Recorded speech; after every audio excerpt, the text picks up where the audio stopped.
பெறவதக்கிற கைதானே மலர் பறிக்குது தினந்தோறும் மலர் தொடுக்க நாறு எடுத்து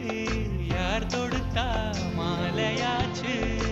ஆலும் விழுதிலே ஊஞ்சல் ஆடும் கிளியெல்லாம் மூடும் சிறகில மெல்ல பேசும் கதையெல்லாம் தாலாட்டி கேட்டிடாமலே தாயின் மடிய தேடி ஓடும் மலநதி போல கரும்பார மனசுல